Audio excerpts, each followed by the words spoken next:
Have you ever felt like just another number in a massive system, where justice seems reserved only for the powerful? Today, we bring you the story of an elderly woman who walked into a bank, determined to fight for what was rightfully hers. But no one could have predicted what happened next, when a figure of immense influence stepped in and turned the tide completely. Before we dive in, if you love stories of justice, perseverance, and shocking twists that challenge the status quo, make sure to hit that subscribe button. Because this is just the beginning of a journey you won't want to miss. The city of Philadelphia was cloaked in a heavy winter haze, the cold air biting through the layers of clothing that even the most prepared pedestrians wore. Liberty Trust Bank, located in the heart of downtown, stood as an imposing structure amidst the frost-laden streets. Its grand glass doors welcomed customers into a world where warmth was promised but seldom delivered. Inside, the bank buzzed with activity, though the atmosphere carried an undertone of tension and unease. As dawn broke over the city, the faint light filtering through the windows cast long shadows across the marble floors. The line at the teller counter stretched far into the lobby, each customer bearing their own unique story, some hopeful, others burdened by desperation. Among them was Eleanor Whitman, a frail woman in her late 70s whose presence seemed almost invisible against the bustling crowd. Her silver hair framed a face etched with years of hardship, and her eyes carried the weight of countless silent battles fought alone. Eleanor shuffled forward slowly, leaning heavily on her cane as she made her way toward the main counter. Each step felt heavier than the last, not just because of the biting cold outside but also due to the emotional chill that had enveloped her life for so many years. She carried with her a small envelope containing documents related to her account, a collection of papers that represented more than just numbers. They symbolized her dwindling independence and financial security. At the front of the queue, Candace Walker, a young teller with a polished demeanor, greeted customers with practiced efficiency. Her smile was bright but impersonal, her tone brisk as she moved from one transaction to the next. When Eleanor finally reached the counter, however, Candace's expression shifted slightly. It wasn't overly rude, but there was an unmistakable lack of warmth in her greeting. "Good morning," Candace said, her voice clipped. "How may I assist you?" Eleanor hesitated, clutching the envelope tightly in her hands. "I need to discuss some discrepancies in my account," she began, her voice steady despite the nervous flutter in her chest. "There are fees I don't understand, and I believe they're incorrect." Candace nodded, though her attention seemed divided between Eleanor and the computer screen before her. "Let me pull up your account details," she replied, typing quickly. After a moment, she glanced back at Eleanor. "It looks like there were several maintenance charges applied recently. These are standard fees for inactive accounts. But I've been using this account regularly," Eleanor protested, her voice rising slightly. "And these amounts seem excessive compared to what I was told initially." Candace frowned, her patience visibly thinning. "I can review the specifics if you'd like, but I'm afraid those charges are non-negotiable. If you have further questions, perhaps you should speak with someone in customer service." Before Eleanor could respond, another teller nearby chimed in. Stanley Carter, a middle-aged man with a perpetually sour expression, leaned over the counter and addressed Eleanor directly. "Ma'am, if you're having trouble understanding the fees, it might be best to schedule an appointment with our financial advisors. They can explain everything in detail." His tone was condescending, his words dripping with insincerity. Eleanor felt a pang of humiliation wash over her. Here she was, trying to resolve a legitimate issue, only to be met with indifference and dismissive attitudes. For a brief moment, she considered leaving without pressing the matter further. But something inside her refused to give up. This wasn't just about money, it was about dignity.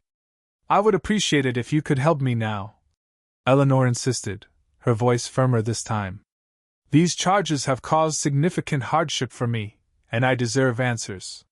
Stanley sighed dramatically, rolling his eyes as he turned to face Eleanor fully. "Look, ma'am, we do our best to serve all customers equally, but sometimes people make mistakes or misinterpret information. Maybe you overlooked something when signing the terms and conditions." Eleanor's jaw tightened. How dare he imply that she was at fault? She had spent decades managing her finances responsibly, always adhering to the rules set forth by institutions like Liberty Trust Bank. Yet here she was, being treated as though her concerns were trivial or unworthy of attention. As the exchange continued, the atmosphere in the bank grew increasingly tense. Other customers began to notice the interaction, whispering amongst themselves about the elderly woman standing firm against the unyielding authority of the bank staff. Some exchanged sympathetic glances with Eleanor, while others appeared indifferent, absorbed in their own transactions. Despite the growing audience, Eleanor pressed on, determined to see justice done. Little did she know, however, that her quiet battle was about to take an unexpected turn, one that would challenge the very foundations of the system she had come to distrust. As Eleanor continued to argue her case, her voice steady but tinged with frustration, the atmosphere in the bank grew heavier. The other customers, once engrossed in their own affairs, now found themselves drawn into the unfolding drama. Some murmured softly among themselves, casting sidelong glances at the elderly woman who dared to challenge the authority of Liberty Trust Bank's employees. Others remained silent, observing the scene with a mixture of curiosity and unease. It was then that a figure emerged from the crowd, a man whose presence commanded attention even before he spoke. Donald Trump, dressed in an impeccably tailored suit, stepped forward with an air of confidence that seemed almost theatrical. His sharp blue eyes scanned the room, taking in every detail, before settling on Eleanor and the tellers behind the counter. "Excuse me," he said, his voice calm yet authoritative, cutting through the murmur of voices like a knife through butter. "What seems to be the problem here?" The sudden interruption caused a ripple of surprise among the gathered customers. Whispers erupted as people recognized the former president, their initial shock quickly giving way to intrigue. How had he ended up in this small branch of Liberty Trust Bank? And more importantly, why was he involving himself in what appeared to be a mundane customer service dispute? Eleanor turned to face the newcomer, her expression a mix of confusion and cautious hope. "Sir," she began hesitantly, "I'm trying to resolve some issues with my account. There are fees I don't understand, and these charges have caused me significant financial strain." Trump nodded, stepping closer to the counter. His gaze shifted to Stanley Carter, who instinctively straightened his posture under the scrutiny. "And you, sir?" Trump addressed him directly. "How do you explain these discrepancies?" Stanley cleared his throat, momentarily thrown off guard by the unexpected confrontation. "Sir, we operate according to strict procedures and regulations. These fees are standard for inactive accounts, and they're clearly outlined in the terms and conditions provided to all customers during account setup." Trump raised an eyebrow, his skepticism evident. "Standard procedures, you say? Yet this woman," he gestured toward Eleanor, "is experiencing difficulties that suggest otherwise. Perhaps it's time we took a closer look at those procedures." Before Stanley could respond, Trump turned his attention back to Eleanor. "May I see the documents you brought with you?" he asked gently. Relieved to find an ally, however unlikely, Eleanor handed over the envelope containing her account statements and related correspondence. As Trump reviewed the papers, his expression darkened. "These charges," he remarked after a moment, "are indeed excessive and lack proper justification. Furthermore, the language used in these documents is deliberately obscure, designed to confuse rather than inform." His words carried weight, resonating not only with Eleanor but also with the growing number of spectators. Several customers nodded in agreement, muttering complaints about similar experiences with their own accounts. The mood in the bank shifted perceptibly, the tension transforming into a collective sense of indignation. Candace Walker, sensing the changing tide, attempted to intervene. "Sir, I assure you that our policies comply with all legal requirements," she said, her voice trembling slightly. "We strive to provide fair and transparent services to all our clients." Trump regarded her with a piercing stare. "Fair and transparent, you say? Then perhaps you wouldn't mind explaining why a senior citizen, someone who has contributed significantly to society throughout her life, is being penalized for something beyond her control?" Candace faltered, unable to formulate a coherent response. Meanwhile, Stanley muttered something under his breath, earning a sharp glance from Trump. If you have nothing constructive to add, he warned, perhaps it's best to remain silent. With each passing minute, the situation became increasingly volatile. The once ordinary morning at Liberty Trust Bank had transformed into a battleground of sorts, where principles of fairness and accountability were being tested against the entrenched practices of corporate bureaucracy.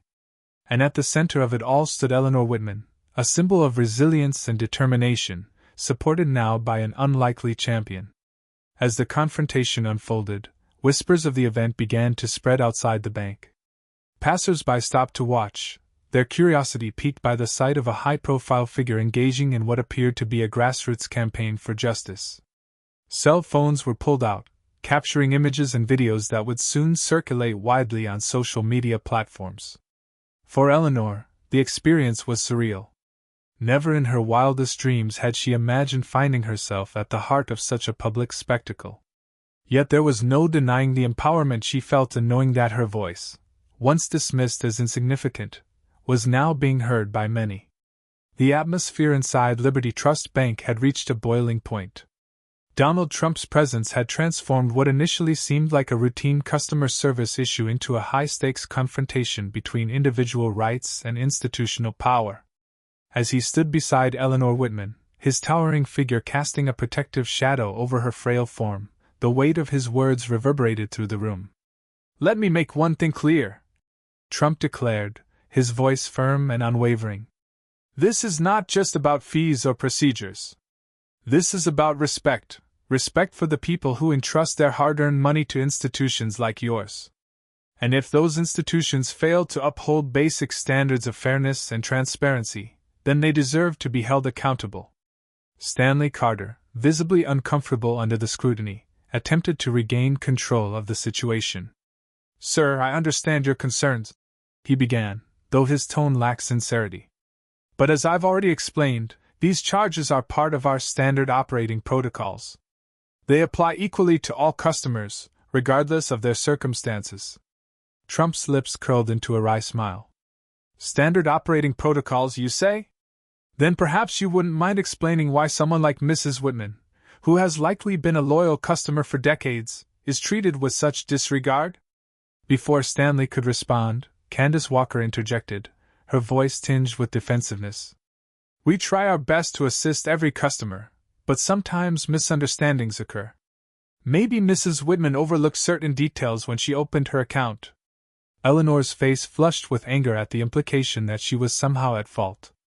"I read everything carefully," she protested, her voice trembling with emotion. "And even if I hadn't, does that justify charging me exorbitant fees without proper explanation?" Trump placed a reassuring hand on her shoulder. "Exactly my point," he said, turning back to the tellers. "It's not enough to simply state the rules, you must ensure that they're communicated clearly and fairly. Otherwise, what purpose do they serve other than to exploit those who may not fully understand them?" His words struck a chord with several onlookers, who began murmuring in agreement. Some nodded emphatically, while others exchanged knowing glances. The tide of public opinion was clearly shifting against the bank employees, whose attempts to justify their actions now appeared increasingly hollow. Sensing the growing unrest, Walter Stevens, the branch manager, emerged from his office. A tall man with graying hair and a perpetually harried expression, he approached the counter with cautious steps. "Is there a problem here?" he asked, his voice betraying a hint of unease. Trump turned to face him, his gaze steady and unyielding. "Mr. Stevens, I assume?" he said, extending a hand. "Donald Trump. I believe we have some matters to discuss regarding your institution's treatment of its customers." Walter hesitated before shaking hands, clearly taken aback by the unexpected encounter. "Of course, Mr. Trump. Perhaps we could move this conversation to my office?" "By all means," Trump replied, gesturing for Eleanor to join them. As the trio moved toward the manager's office, the crowd parted reluctantly, their eyes fixed on the unfolding drama. For many, this was more than just a dispute, it was a symbol of the broader struggle between corporate greed and consumer rights. Once inside the office, Walter took a seat behind his desk, flanked by Stanley and Candace. Trump remained standing, his imposing figure dominating the small space. "Let's get straight to the point," he began. "Mrs. Whitman has raised legitimate concerns about her account, concerns that reflect systemic issues within your organization. How do you propose to address them?" Walter sighed, rubbing his temples as he considered his response. "Look, I can't deny that mistakes happen," he admitted reluctantly. "But we operate within strict regulatory frameworks, and our policies are designed to protect both the bank and its customers." Trump leaned forward, his expression stern. "Protecting customers doesn't mean burying them under layers of confusing jargon and hidden fees. If your goal is truly to serve the community, then you need to reevaluate how you communicate with and treat your clients." Candace shifted uncomfortably in her seat, her earlier confidence replaced by uncertainty. "We do our best," she muttered, though her voice lacked conviction. "Your best isn't good enough," Trump countered sharply. "Not when it results in situations like this one. Now I want you to conduct a thorough review of Mrs. Whitman's account, identify any discrepancies, and rectify them immediately. Furthermore, I expect you to implement measures to prevent similar issues from occurring in the future." Walter nodded slowly, realizing that resistance would only escalate the situation. "We'll look into it," he promised, though his words carried little weight compared to the gravity of the moment. As the meeting drew to a close, Trump turned to Eleanor, offering her a reassuring smile. "You've done an incredible job standing up for yourself today," he said. "And rest assured, this won't go unnoticed." With that, the group returned to the main lobby, where the assembled crowd awaited news of the outcome. Though the immediate conflict had been resolved, the seeds of change had been planted, and they were sure to take root in the days and weeks to come. In the days following the confrontation at Liberty Trust Bank, a ripple effect began to spread through the institution and beyond. Walter Stevens, under mounting pressure from both internal audits and external scrutiny, initiated a comprehensive review of the bank's policies and practices. The findings were damning: evidence of systemic biases favoring wealthier clients, opaque fee structures, and inadequate customer service protocols came to light, forcing the bank to confront uncomfortable truths about its operations. Donald Trump's involvement had ignited a firestorm of public interest, with news outlets across the country picking up the story. Social media platforms buzzed with discussions about corporate accountability and consumer rights, amplifying Eleanor Whitman's plight into a rallying cry for reform. For many, her quiet determination became a symbol of resistance against entrenched injustices within the financial sector. Eleanor herself found herself caught in the whirlwind of attention, though she remained humble throughout. Interviews and articles highlighted her courage in challenging the status quo, drawing comparisons to historical figures who had stood firm in the face of adversity. Yet despite the newfound recognition, Eleanor's primary concern remained personal, resolving the issues that had brought her to the bank in the first place. The results of the investigation confirmed what Eleanor had long suspected: the fees levied against her account were indeed unjustified, stemming from outdated systems and flawed processes. Walter Stevens, eager to restore the bank's tarnished reputation, personally delivered the news to Eleanor during a follow-up meeting. "Mrs. Whitman," he began, his tone contrite, "on behalf of Liberty Trust Bank, I want to sincerely apologize for the difficulties you've experienced. Our team has reviewed your account thoroughly, and we've identified several errors that should not have occurred. As part of our commitment to making amends, we will be refunding all disputed charges and waiving any associated penalties." Eleanor listened intently, her heart swelling with a mixture of relief and vindication. "Thank you," she replied softly, her voice carrying the weight of years of struggle finally lifted. "This means more to me than just money. It's about knowing that my voice mattered." Walter nodded solemnly. "We understand that trust is hard-earned and easily broken. That's why we're taking steps to ensure this doesn't happen again, not just for you, but for all our customers. We're revising our fee structures, enhancing transparency measures, and implementing training programs to improve customer service standards." As word of the reforms spread, other customers began coming forward with their own stories of mistreatment. Inspired by Eleanor's example, they too demanded answers, and received them. Liberty Trust Bank, once seen as an unyielding fortress of bureaucracy, was forced to adapt to the demands of an increasingly vocal public. For Eleanor, the experience marked a turning point in her life. No longer did she feel invisible or powerless. Instead, she embraced her role as an advocate for fairness and justice. She attended community meetings, shared her story with local organizations, and worked tirelessly to raise awareness about the importance of holding institutions accountable. Meanwhile, Donald Trump continued to champion causes related to consumer protection, leveraging his platform to highlight similar cases nationwide. His unexpected alliance with Eleanor had sparked a movement, one rooted in the belief that even the smallest voices deserved to be heard. As winter gave way to spring, Philadelphia shed its icy grip, and with it, the chill of indifference that had once permeated Liberty Trust Bank. In its place grew something new, a sense of hope, renewal, and promise for a future where justice and compassion could coexist. As the days turned into weeks, the impact of Eleanor Whitman's stand at Liberty Trust Bank continued to resonate far beyond the confines of that single branch. The movement she had inadvertently sparked grew stronger with each passing day, fueled by the collective outrage and determination of countless individuals who had faced similar injustices. Donald Trump, ever the catalyst for change, used his influence to amplify their voices, ensuring that the conversation remained at the forefront of public discourse. One evening, as the sun dipped below the horizon, casting a golden glow over Philadelphia's frost-covered streets, a small gathering took place inside the very same bank where it had all begun. This time, however, the atmosphere was markedly different, no longer tense or hostile, but charged with a sense of unity and purpose. Customers, employees, and community leaders alike filled the spacious lobby, their faces illuminated by the soft light of chandeliers overhead. At the center of the room stood Donald Trump, flanked by Eleanor Whitman and Walter Stevens. The trio represented an unlikely alliance, one forged in the crucible of adversity and strengthened by shared goals. As the crowd settled into silence, Trump stepped forward to address them, his voice carrying the weight of both authority and empathy. "Today," he began, "we gather here not just to celebrate victory, but to reaffirm our commitment to a better future.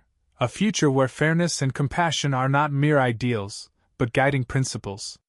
What started as one woman's fight against injustice has evolved into a movement that transcends borders and backgrounds. It reminds us that even in the coldest, darkest times, hope can still shine through." His words struck a chord with those present, evoking nods of agreement and murmurs of approval. Eleanor, standing beside him, felt a surge of pride and gratitude. She had never imagined herself as a leader, yet here she was, contributing to something far greater than herself. Walter Stevens followed Trump's speech with a statement of his own, acknowledging the lessons learned and outlining the steps the bank would take to ensure lasting change. "We recognize that rebuilding trust is not a one-time effort, but an ongoing journey," he declared. "To that end, we will establish independent oversight committees, implement stricter compliance measures, and prioritize customer feedback in all decision-making processes." The audience responded with applause, their enthusiasm underscoring the transformative power of collaboration. For many, this marked the beginning of a new chapter, not just for Liberty Trust Bank, but for the broader financial industry as a whole. As the event drew to a close, Eleanor found herself surrounded by well-wishers, each eager to express their admiration and gratitude. Among them was a young woman named Maya, whose story mirrored Eleanor's in many ways. "You gave me the courage to speak up," Maya confessed, tears glistening in her eyes. "Thank you for showing us what's possible when we stand together." Eleanor smiled warmly, her heart swelling with emotion. "It wasn't just me," she replied. "It was all of us, every person who refused to stay silent, who chose to fight for what's right. That's what makes change possible." Outside, the winter wind howled softly, its icy breath brushing against the glass doors of the bank. Yet within, warmth radiated from the bonds formed that night, a testament to the resilience of the human spirit. As Eleanor stepped into the crisp air, she paused for a moment, gazing upward at the star-studded sky. Despite the cold, she felt an undeniable sense of peace, a peace born of knowing that her voice, once so easily dismissed, had now become a beacon of hope for others. And so, amidst the quiet beauty of a winter's night, a powerful message took root, that no matter how daunting the challenges may seem, there is always strength in standing together, and always light in the darkness. What started as a simple dispute in a cold winter morning has now ignited a fire that refuses to be put out. But how will the financial powers that be respond? And could this be the beginning of an even greater showdown? Hit subscribe now to stay tuned, because this battle for justice is far from over.